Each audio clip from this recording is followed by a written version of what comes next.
Disclaimer. This podcast is for entertainment purposes only and should not be considered as facts. Nothing that is said about any person, organization, gaming company, or sport topic in general should be taken as facts, as well as any talk about any political, religious, or medical topics. As for medical topics, at all times you should speak to a licensed medical professional before any opinion is considered. Everything that is said on this podcast is opinion-based only. Viewers and listeners' discretion is advised. Welcome to the DrVtach Show. This podcast is a long-form conversation hosted by DrVtach with the top guests in the world of esports. All from owners, pros, semi-pros, former pros, and content creators of many games. So sit back, relax, and enjoy the show.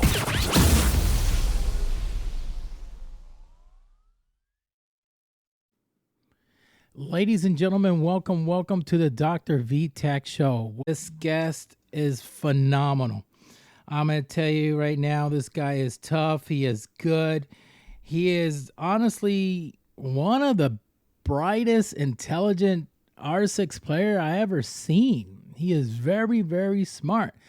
A phenomenal player. Reminds me of a lot of Pengu in ways of his game style, his techniques, and the way he moves and counters. I mean, he's phenomenal. I even mod for him on his channel. He's a former Heroric pro player, and now he is with Team Secret. Guys, the one and only, the mastermind, Jume. Hello. Thank you for having me. So, Jume, tell us a little bit about yourself, man. How did gaming started for you? I mean, were you an Xbox player, PlayStation player? I think I started actually pretty young. I think it was actually GameCube, the first, Okay. and I played a lot of Nintendo and stuff, and then I also Wii Sports and stuff, which I think just spiraled into wanting to play more in different games. I also had an Xbox, like I think an Xbox One, that I played Halo on, but from the beginning I liked PC games the most, and I played Minecraft very early and stuff. I think everybody started off on Halo, man. That game is like freaking the founders, you know, that's the game that everybody kind of like started off. Which Halo you like? Was it the first one, or you played the second one or third? So basically with the Xbox, it was a gift from my dad, I think. It had all the games like included. It was like a bundle, and I could only play the campaign and not online because I was too young and I didn't have like, you need to like subscribe to Xbox to play online and stuff, and I couldn't do that yet, so I just played all the campaigns on Halo. Oh, okay, good. Yeah, that would help you out. Yeah, I assume you were playing on controller, right? Yeah. Yeah. And I'm terrible with controllers, so. Yeah, let me tell you, I still play on controller. Even on Rainbow Six, I play controller on PC. People say, "How the heck you do it?" But you know, I tell a lot of people, I know how to defend myself. People say, "Man, you're actually pretty good on controller, you know, on PC. You're actually decent. I like the way you play." I'm like, "Yeah, I'm okay." I mean, going against pro players is going to be very, very difficult. I mean, I don't know how a couple of my buddies like Royal Penguin does it. You know, he plays with a lot of top players and he uses a controller. Yeah. So then from Xbox, you GameCube to Xbox, and then you got into PC. I think it was like around the same time that one of my neighbors, he had an older brother that played Minecraft. Mm-hmm. And I would literally sometimes straight after school go to him, and we would just play Minecraft at my neighbor's place. And then at one point I wanted my own laptop so we could play together instead of just on one PC. So I got my own laptop, and at some point I also started playing on my mom's, I think, old laptop, some Minecraft. It was terrible, but you know, it worked. And then I played Minecraft for a while, until I think I found myself liking some FPS games. Like I played some free-to-play FPS games like Skill Special Force 2 and Warface, if you know those. Yeah, Warface, yeah. Yeah. Because I didn't have any money back then to actually buy some good FPS games, but it worked out. Oh, okay, awesome, man. And then from then, how was it you got introduced to Rainbow Six Siege? So Siege actually started when I was in school, and I heard, I think, someone talking about playing Rainbow Six Siege or something with some of my classmates, and I was like, yo, can I join or something? I don't remember how exactly it went. So I think I bought a PaySafe card to actually buy Siege to play with my class friends. And then at the time my laptop was still terrible to play Siege, so I was literally playing on like 30 FPS, but I was still doing all right. So and I really liked that game. Like I love Siege. That's why I kept on playing it, and all of my classmates stopped playing it, and I was the only one remaining. So yeah, It's very addicting, right? yeah. For me, it was at least. It's a very addicting game. You know what's really funny that I found out that a lot of the people I brought onto the show that played Rainbow and probably other games as well, they all started off on a laptop. I'm like, what is it with laptops and these games? I need to start off with a game on a laptop now. And probably I become a goat, a freaking legend like you, man, because it's like everybody starts off with a laptop. I'm like, jeez. Yeah. It was something. It's amazing. And then what were you doing? Were you like playing like for a year or two until you got interest in getting into the pro league scene? So I think it was actually so I upgraded to a better like PC. It was still not great, but it made me hit diamond. And then I was playing with a friend, and we queued up against Zyronic at the time, who I had no idea who that was. But my friend knew him, and I was like, wait, who's that? And then I found that there's like a whole scene and stuff, so I really got interested in that. And I would rewatch the VOD back after, because he told me that he was streaming, so I went back in the VOD and checked out what he was saying. So I thought it was pretty cool. And then I just really got into the scene, started watching streams, YouTubers, the pro scene, and I just really got interested into it. And what was your first team you joined? Oh, that's actually a good question. I think my first actually team I joined was a team called Peak Esports, who I lied to about my age about, so I could play with them. But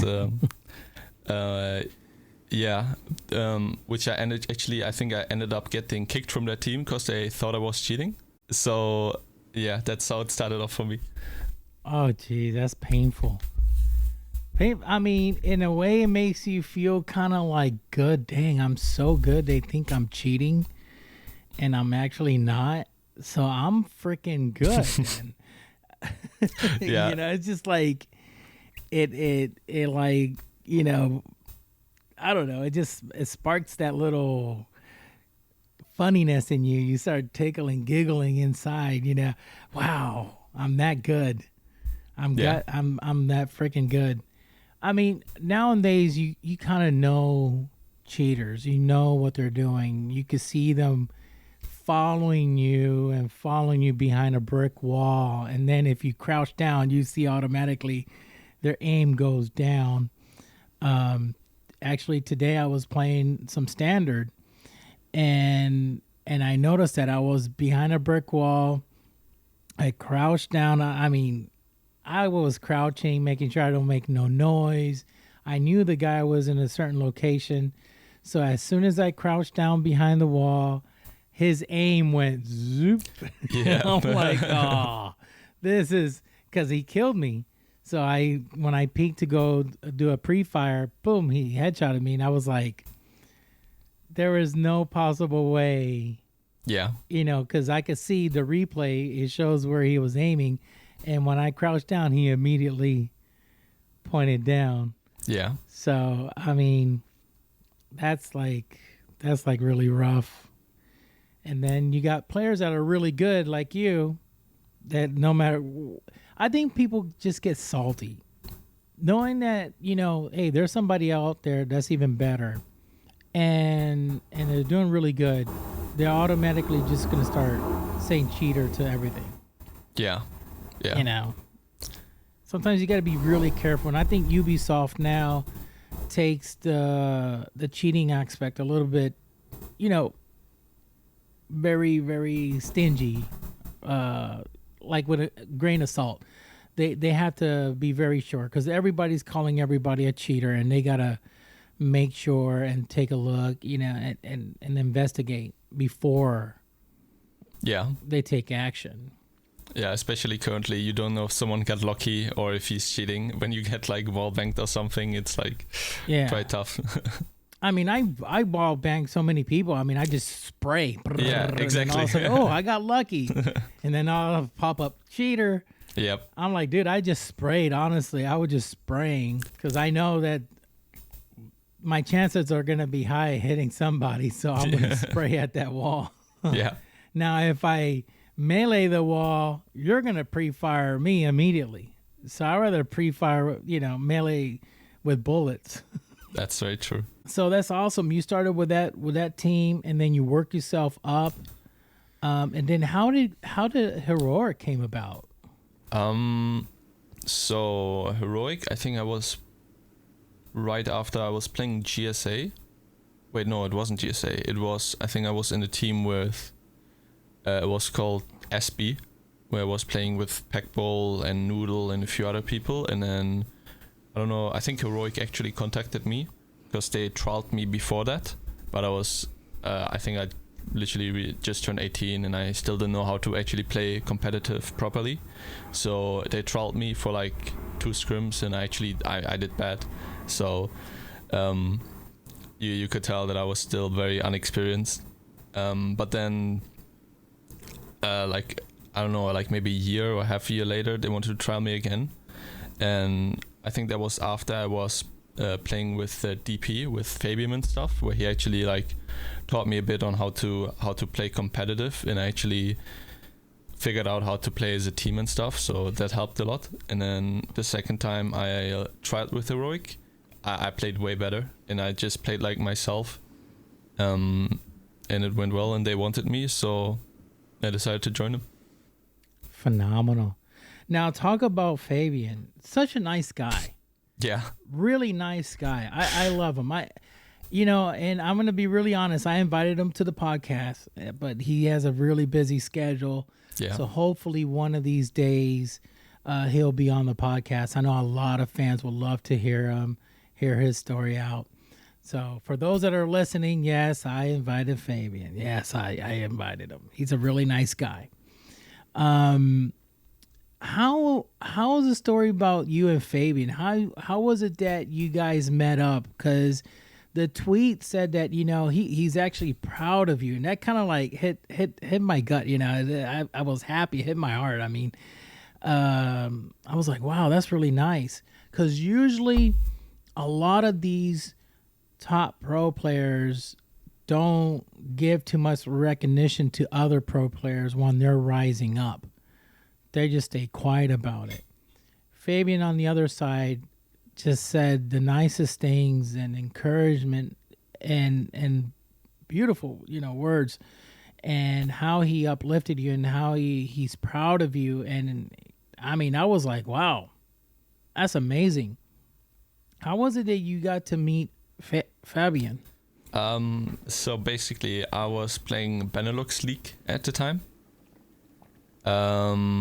And then what happened was I randomly one day saw I got a notification on Twitter, and it was a message from Fabian. I mean, at that time I really had no contact to any pros or anything. I was just playing Benelux League with a team where I was doing pretty well in my opinion. I think I was the highest rated player in that league. So I just got a random message from Fabian one day, and he asked me like he's doing a project which was DP, if I would be interested. Like, he didn't even want to trial me or anything. He literally asked me if I wanted to join, just straight up if I'm interested. And I was like, what the fuck?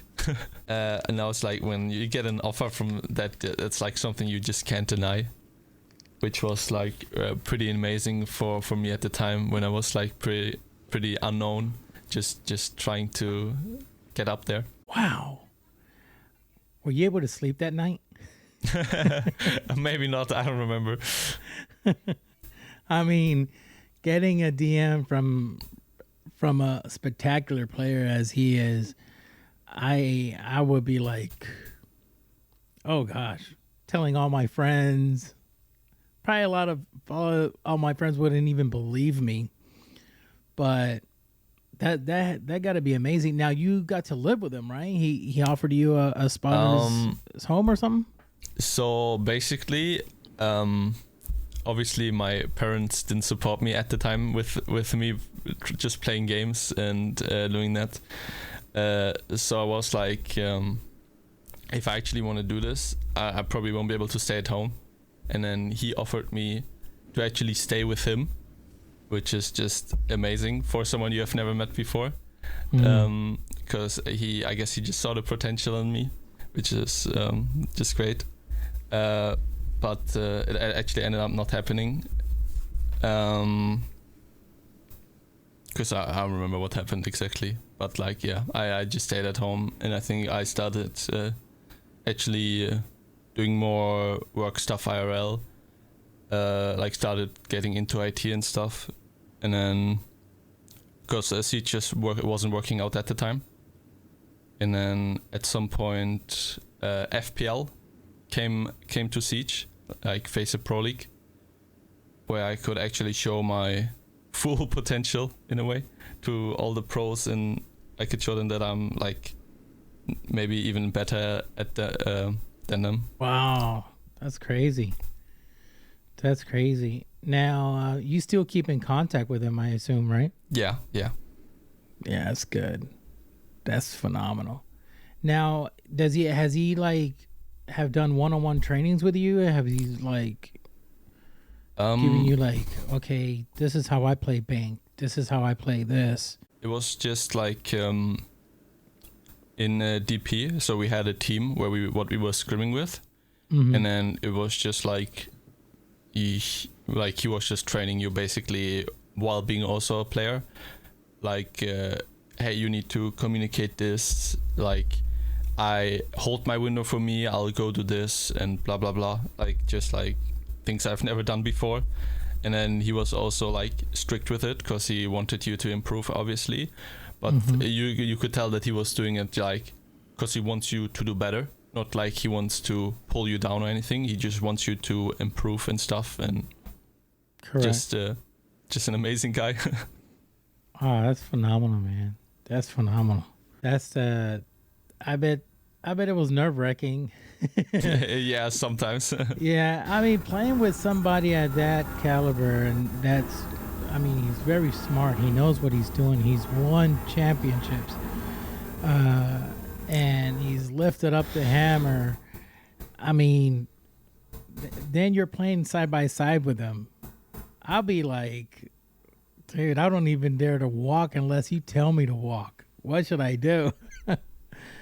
Because, I mean, he's really, really good. He's very smart. And then he became a coach for G2, and then he won SI. It's like, are you kidding me? This guy is like Tom Brady of the NFL. He's the Ronaldinho soccer, or Messi, or Cristiano Ronaldo. I mean, he's freaking good. It's like really, really good.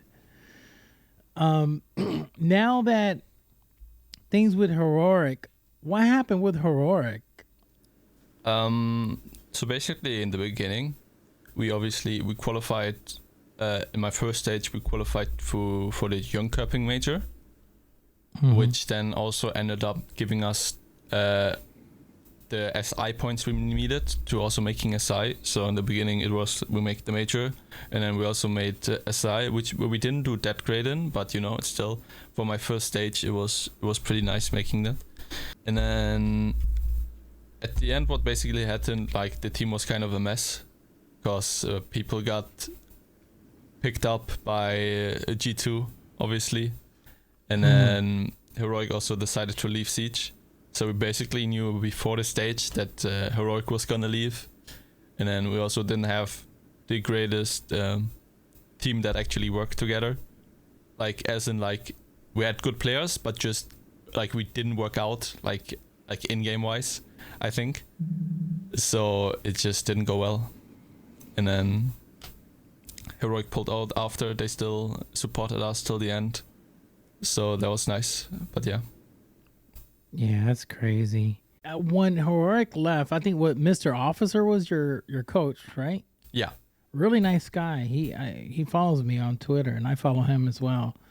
Really, really nice guy. That's another person I'm trying to bring on the show as well. I mean, he's phenomenal. Good person. Yeah.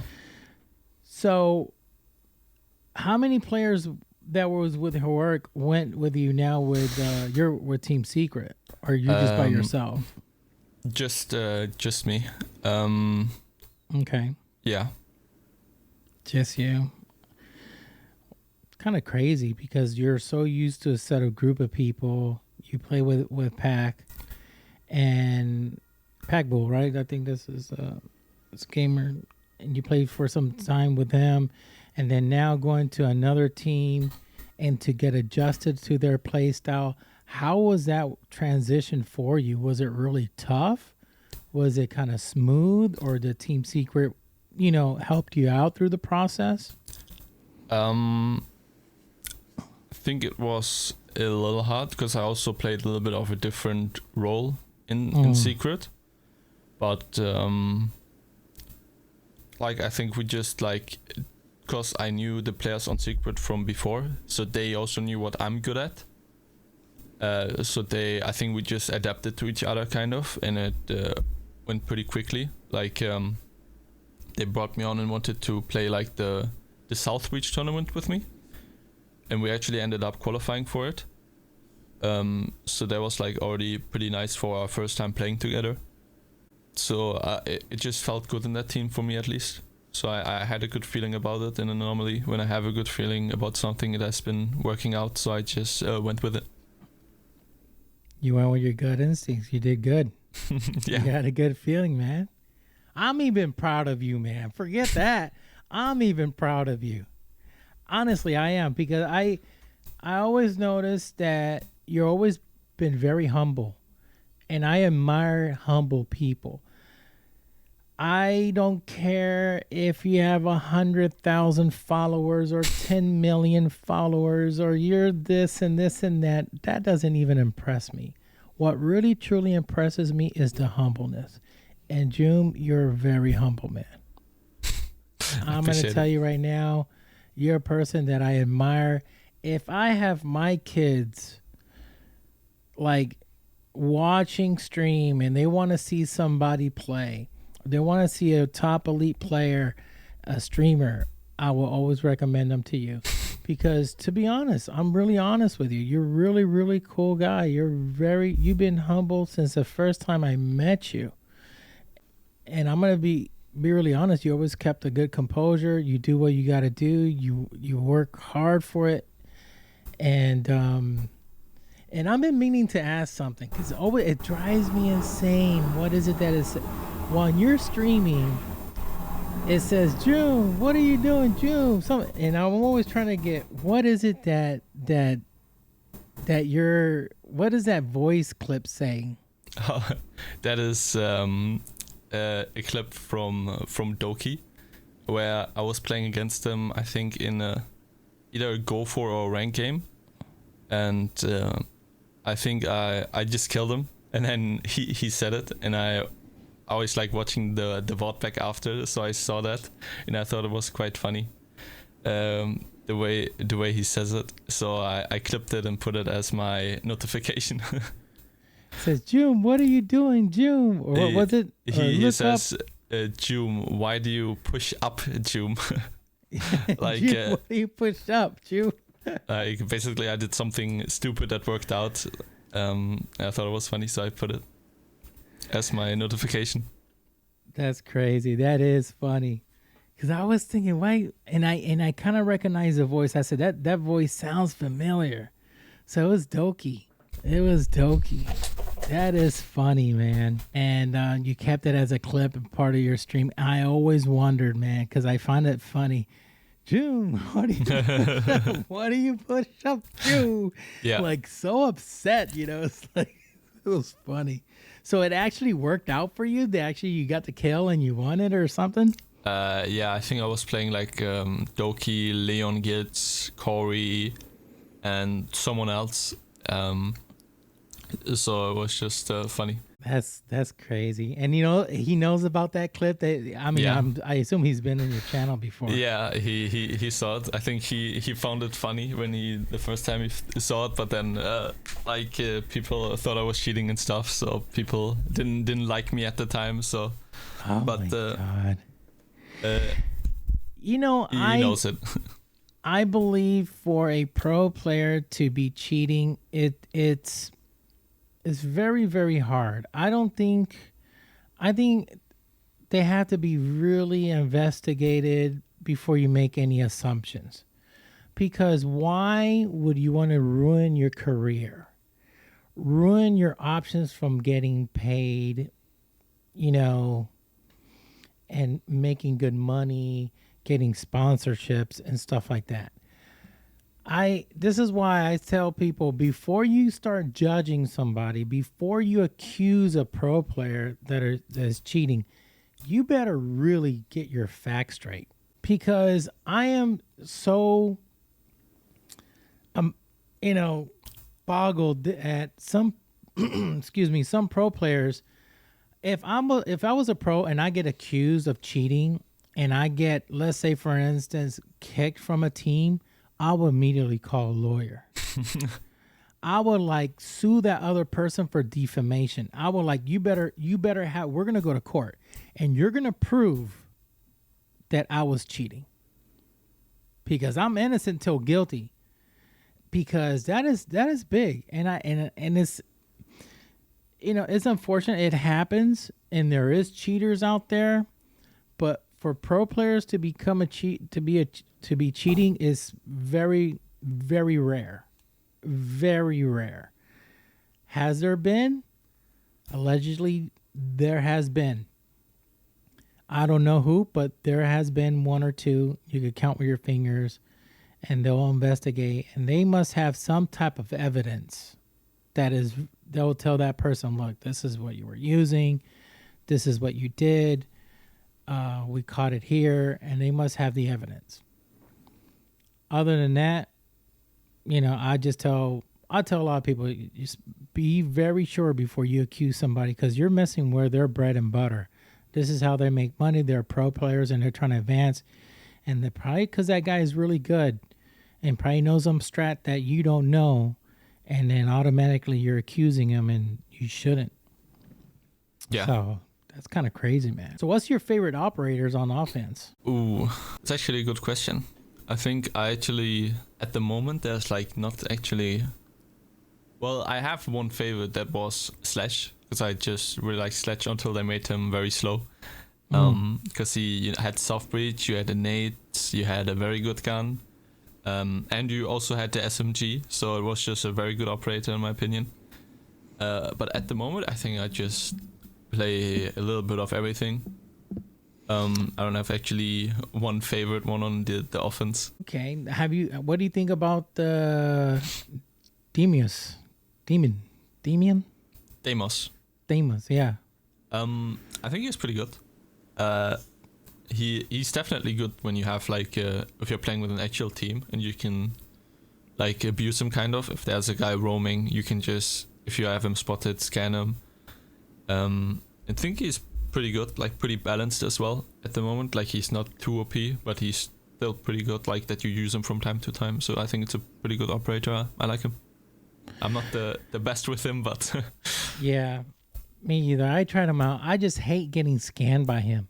I'm like, oh my God, because the thing is, it pings you for, I think, a little bit way too long. Yeah. And it's you're trying to go a different route to distract the other person, and it's still pinging you. That little thing is following you, that little drone. I'm like, dang it, I can't even shoot the drone out. And I'm trying to like escape from it, and you can't. It takes a while. I think they should shorten it out a little bit. That's my thing. Just shorten out that thing. Yeah. Not so darn long, because it gets annoying. Yeah. It gets annoying because if you think about it, Lion, when he hits his, scan, you get pinged, but it's very short time. Yeah. If you move. You got Jackal, but there's ways to counter Jackal. You just go over a mute box. I think they still have it that way. If you walk over mute, one of the mute boxes, and then it'll disappear. I think that's the same with Deimos. If you're on a mute jammer and you get scanned, you don't get scanned. Oh, it's the same way with him? Yeah. Okay, so jeez. And also, if you're a tuba row, you can also freeze yourself to stop the pings. Or if you do it before you get pinged, if you freeze yourself, you don't get pinged.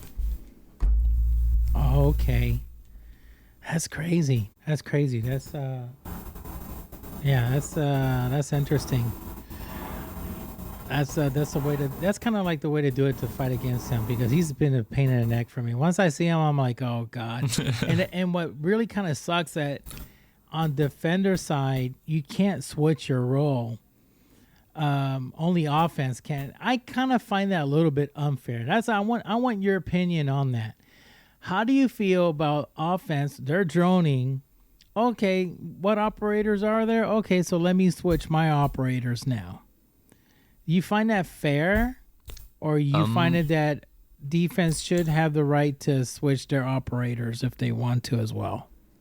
I think at the moment, with the current meta, I actually think it is fair, because I think most of the maps are pretty heavy defender-sided. Mm-hmm. So to give the attackers like a little bit of an advantage, I think it's actually fair, I think. Okay, good. Good, you find it fair. Yeah, it is defender-sided. Yeah. This is why when I run Capcan, I hide. Yeah. I freaking hide as soon as it starts. Jume, I am gone. People are like, dude, what are you doing on the other side of the map? Listen, I'm Capcan. I'm hiding. Because once they see who I am, they're going to switch to Brava. Yeah. And I don't want that. So I need to immediately, just do something different that it will just confuse them and, get everybody distracted. So, and on that's on offense. And what about defense? I think I like Legion just because of the gun. You have a secondary shotgun, you have impacts, you have the traps. So yeah, you have like a little bit of everything. And you can make like plays like impacting a wall and killing someone, and you still have info if someone jumps in over there. So I think he's just an overall pretty good operator. Yeah, Legion is pretty good. Now, what were your thoughts about them changing his spikes to be now visible? I don't think it's that bad. I think it's actually good, because I mean, the way I use them mainly is for Windows jump in, so they can't shoot them when they jump in, or it's at least very hard. Mm-hmm. So you just have the info if someone jumps in that window, or you can also like try to hide them on a plant spot, or when they drop a hatch. So if they try to go for a plant, they need to pull the goo mine out first to actually go for the plant. So that's just like small plays you can do with it. There was a lot of people upset about that. They're like, oh, we want it to be invisible. I thought to myself, I was like, he's an operator that I don't use. Very rarely I will use him. Because on controller, he's a lot harder to control while he's shooting. So he was like kind of, difficult for me. But the fact that is no longer invisible, it was a part that I said to myself, I wonder how it's gonna go now. But watching people play, I see people still same amount of getting trapped, getting hit by the goo mines. Doesn't matter. It's that now you got to know where to place them. You can't place them like in the middle of a hallway. They're gonna see it there. They're gonna shoot at it. So now you got to put it in secret corners. Corners that if they're gonna try to come in, they'll get stung by it. So that was my main thing, because I always thought Legion wasn't never going to be touched. He was perfectly fine, but now they made his goo mines, visible than invisible, because there was a lot of people protesting about it. I mean, they were complaining about it. They were just like upset. They were like, "Oh, you guys are ruining the game, and you shouldn't do that." And I was like, "Oh, geez, what's gonna happen now with Legion?" It's like what they did with Frost. I'm a main Frost guy. Yeah. I use Frost a lot. That's my main. Frost and Capcan. Now, I use Capcan quite a bit, but majority is Frost. When they did the change with the mat, that you land on the mat, and before you're stuck there until somebody revives you, and you're just basically stuck there until you die. Now they changed it that you could get out. I said, okay, fine. I wasn't too happy with that, but my goodness, somebody falls in a trap, and like immediately, like in a half a second, they're able to get out. Sometimes I think, okay, you should give it a couple more seconds, them stuck there, because by the time I hear that person like gloom, like they got trapped, I'm making the rotate to swing to kill them, and they're basically almost out of it. Yeah. I'm like, then what's the purpose of having the frost mat in the first place? They just, I just wish they don't touch so much these gadgets and just let them be. It won't be. Yeah. So there's something I want to say. How did it? Because I know you said you were with the issue you were going to go with Fabian at one time. I'm going back to a subject that we were talking in the beginning. How do your parents finally came through and accepting your gaming career? So basically what happened was I just started a new job at a place. I was literally 1 week into it that I just started there when Heroric said, "Hey, we want you." And they sent me the contract and stuff, and then I obviously had to tell my parents that I want to do that, and I'm gonna quit my job 1 week after getting in there. So it was tough, but my dad was like, you kind of like, it's like a one-time opportunity that you won't get again. Like for me, I really want to do it. So he was like, you never know what's gonna happen in the world, kind of like it's like life is too short to just not accept that, kind of. Obviously they wanted me to still do the other thing, kind of, but they ended up like accepting it. I assume they saw the contract, right? Yeah. Obviously, I had to show them something that it's like real. Yeah. And they saw the amount of money you were going to be making, and yeah, they probably were like, "Oh, wow, okay, not bad." Yeah. Okay, son, you better start playing. What the heck you're doing here? Yeah, it was definitely something. That's amazing. So when Heroric left, I assume they got concerned. So basically, Heroric.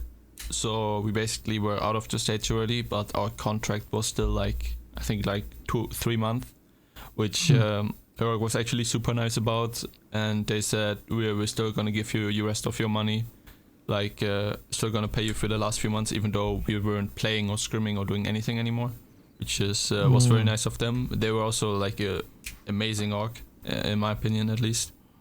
Yeah. Who actually supported us and stuff till the end. Obviously, it's never nice to be, without a contract and stuff. But I was pretty confident if I just play myself that I would find like a new team, and that I can do this for a bit longer at least. So I wasn't that concerned, but obviously parents are always concerned for you. So correct. You weren't concerned because you were good and you had a lot of people supporting you in esports. You got, I'm sure, Mr. Officer got your back, and you got other players will always vouch for you. And then Team Secret came along. How did Team Secret came along? They reached out to you, or was it that you scrimmed with one of the players? So basically, they had dropped 2 of their players, and they messaged me and said, "Hey, we need a player for the South Beach tournament or the qualifier. If you would be interested." And also at the same time, it's kind of like a trial for them. So I said, "Sure." Because I was actually making because we still had the Heroric spot kind of, so we were able to play the qualifier, and I was gonna try to make like a little pickup team to play the qualifier with them. But then her Secret came along and said, "Hey," and I just told them, "Yeah, sure." So that's basically how that happened. Oh, that's crazy. Nice. And then after that, they're like, "Okay, you're a keeper. We want you." Yeah. So now you guys already made calls to go now to Manchester. Yeah, we'll be going to Manchester, which is very nice. Because last year was a bit tough for me at least, because we didn't make any tournaments with Heroic. So it was a pretty nice feeling finally making a tournament again. I bet you're excited, man. Oh, yeah. Yeah. You're excited. Now you're going to be on stage with the cameras and, lights and action and the crowd screaming. All this goodies. So I bet that's going to be very interesting. I see you got some earbuds, because I know that's what you guys are going to be using when you're on stage. What are those? Those are Chores or? Those are from actually a German company, I think, called Heroric. I've been using them for a while now. I tried when my first pair broke of them. It was like a different version. I wanted to try like some other ones, but they were all like not comfortable in my opinion, and they didn't sound that great. So I just went back to these ones. And also I don't like wearing headphones that much. I feel these ones are way more comfortable. So I've used these all the time now. Okay. But on stage you're gonna have to put those suckers over. Yeah. Because it's gonna be so loud. Yeah. Man, that's gonna be amazing, June, just to see you. Just to see you there, and that's gonna be freaking wild. You finally made it, man. I know you're gonna put 100%. I know your Team Secret has always been a really good team. Always been a really good team. They just had to figure out, where to put the players. So what roles you're doing now with Team Secret versus what you did with Heroric? So basically when I joined Heroic, I was just a pure entry fragger. So I think I was just mainly playing Iana nearly every round, walking in the building. And then at some point when the team changed, I switched over to a little bit of a flex role. So I could try to impact the round a bit more than I was as an entry. And now I'm basically like a flex fragger on Team Secret on the attacks. So you're the one to take the first take the first challenge on that map. You rush in, all ready to shoot. Yeah. I usually, when I do kind of like entry, I use Lion. It's really crazy. I just rush. But what I do at the beginning of the map, remember this, one day if you ever in a tight situation, if your guys are like, oh guys, we're just losing on a scrim or whatever, and you're just like, you're gonna you're in offense. Eventually, you're not in defense. You're using line.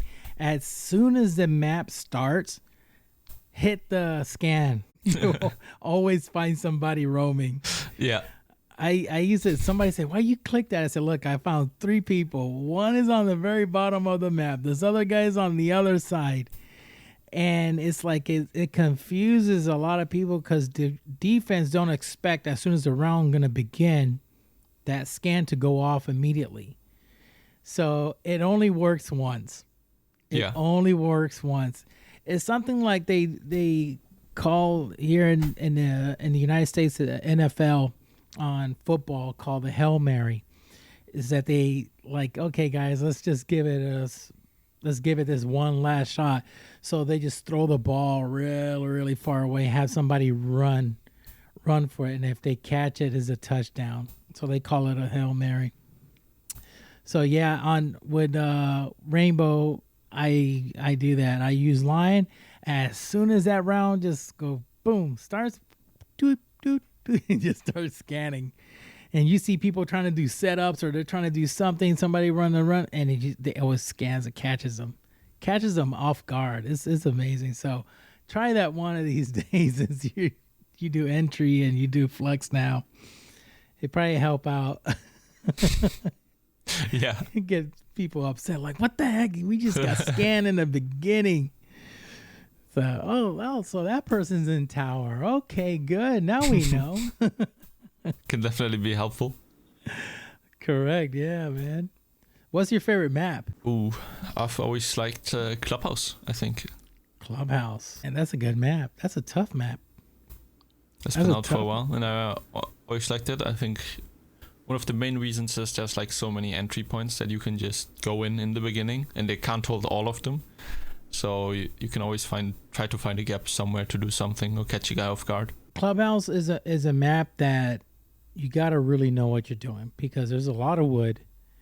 You could make peak holes out of the whole entire map. It's a fun map. I love Clubhouse. It's really, really fun. Yeah. I really like it. Yeah, it's one of those maps that a lot of people go to. Even like the 1v1s, they like to go to Clubhouse. You never got an invite to 1v1 Jinxie yet? No, not yet.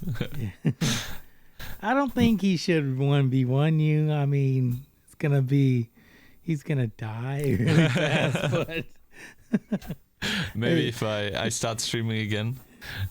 Yeah, we'll what's up with that, man? What happened with your stream? I haven't seen you stream. I think last year because of Heroric and we were just doing bad, I didn't really have the motivation. But right now we have just been focusing on the officials and making it to the major. But I might try to start streaming again soon. And I think the main reason with streaming, it's like if you want to actually stream, you need to be consistent with it to get anywhere. Yeah. And I just need to, I think, figure out what I want to do, kind of. Well, you know what? You could set yourself a schedule. Yeah. You don't have to like do it every single day. Remember, you're a pro player. And it's a good way to make some extra money on the side. And you could just put yourself, okay, I'll just stream on weekends, or I'll stream Fridays, Saturdays, Sundays, or I'll stream Monday, Wednesday, Thursday. You just make out your days as comfortable for you. But the fans will love to see you again, man, because when you're online streaming, it gets packed. You got your people, and I know they miss you, Jume. They miss you, brother. For me, I don't care. I just want to see Jume. I see the way you play. I was just like, okay, I just want to watch this guy. I want to see what he's doing. I want to learn his tricks, and it's just fun. Like I said, nowadays there's a lot of streamers out there, but we miss those good humble streamers. You know what I mean? Yeah.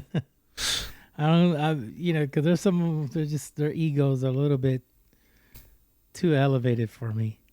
I'm like, he's the only one playing. Yeah. Who else?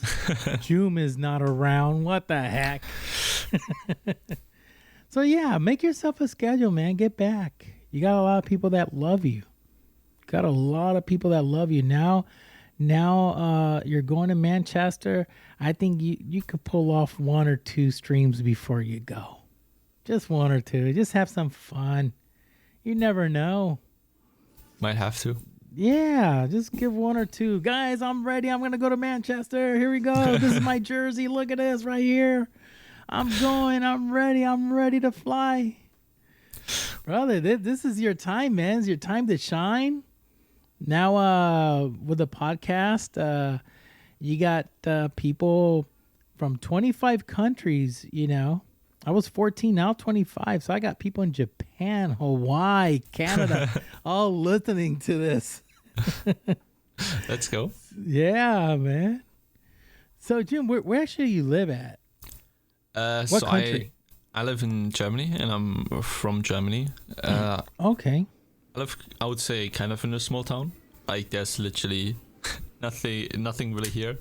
Not even a McDonald's, or if I want to order food, it's barely anything. So okay. Well, you know Laura Sofia, right? Sorry? Laura Sofia? Not sure. She was with The Wild. She was a content creator. Oh, yeah. She's German as well. Yeah. She was on my show not too long ago. Oh, I see. Yeah. Sometimes when I go to her channel and talk a little, you know, say hi and stuff like that, she's all, you know, German. And I was like, okay, what are you saying? But she mixes it up. She'll speak in English and then she'll go back and forth. She knows that she knows when she knows that I'm there, she'll talk a lot more English than German. Yeah. And it's really cool. You know, really cool. So I didn't know you were in Germany. I thought for some odd reason I thought you were in Europe, but I didn't know you were in Germany. Yeah. Wow. I think also I've been speaking so much English. That's like sometimes hard to tell. Like in the beginning, you could still hear my very German accent, but I think at this point it's like kind of hard. It is kind of hard to tell where I'm from just from my voice. So yeah. So now you're dedicating 100% to going to this major. You're practicing a lot. You got a lot of things headed for you. What are the things? What are the recommendations that you give to all these other players that are trying to get to where you're at right now? What advice do you give them? Because there's a lot of pro players that didn't make it, and you've been in those shoes before. Now that you're in the other side that got the plane ticket now to go, what do you would like to say to those that couldn't make it and they've still been trying and haven't yet gone to a major? I think it has a lot to do with like just hard work and actually wanting it, and just practicing, figuring out the strats and what you want to do, spending time with your team, also like outside the game, building a nice synergy between each other. I think that's a lot of it. Okay. And don't quit streaming. Dude, bro, you got to get back, man. I don't care, man. You're going to get back. If I have to start vouching for you on Twitter and just say, guys, he's going to be streaming them. This freaking Jeff, what the heck you're doing? Might have to. Don't be saying I want to be back streaming because I can't. I got you. Dr. V, stop. Yeah. Jim, how old are you actually right now? I turned 21 last month. Oh, baby years, man. These are the best years, bro. This is the best years. No girlfriend or girlfriend? I have one. You have one? Okay, good. Is she going with you to Manchester? Or no, she can't because of her dogs. Oh, man. That kind of sucks. Yeah. I will like find ways to get a babysitter for a dog. It's more like that she's gonna have puppies because one of them is pregnant, and it kind of sucks leaving the puppies alone with someone, and then if something happens, you never know. Yeah. And she also has a lot of dogs and cats. Oh, really? Yeah. Oh, okay, that's cool. That's cool. She streams too, or no? No, not really. Not a streamer? No. She's probably not into that stuff. She's like, give me, an area, a dog park, and I'll be happy. But streaming, no. Streaming, no. Well, Jume, brother, I know time is of essence, and I know we had to make this one a little bit short. But this won't be the first nor the last time. I'll make sure I bring you on after the major in Manchester. I know we had to squeeze this in. So, folks, please bear with us. This was a very limited time. He has a lot of practice and a lot of stuff to do. So, Jume, I want to really thank you so much for coming in the podcast. I know we had something didn't go right with my schedule yesterday. It should have been yesterday. Could have more time to it, but it's all good. So, Jume, I always give everybody a minute on the stage so you could tell them about your, websites or whatever, where to find you, Twitch, Twitter. It's all yours. Stage is yours. Go ahead. Well, first of all, thank you for having me. It was very fun. And then if you guys want to follow me, my Twitter is at JumeR6S, and my Twitch, where I might be streaming soon again, is JumeR6. So make sure to leave me a follow. Yes, and, guys. Follow him. I vouch for him. A phenomenal human being, guys. Once you see him playing, you're going to see why Team Secret has him. They made sure they picked him up. Trust me, he is that good. He is phenomenal person. Jume, thank you so much, man. God bless you. I wish you nothing but the best. Keep on doing what you're doing, and please get back into streaming. We miss you.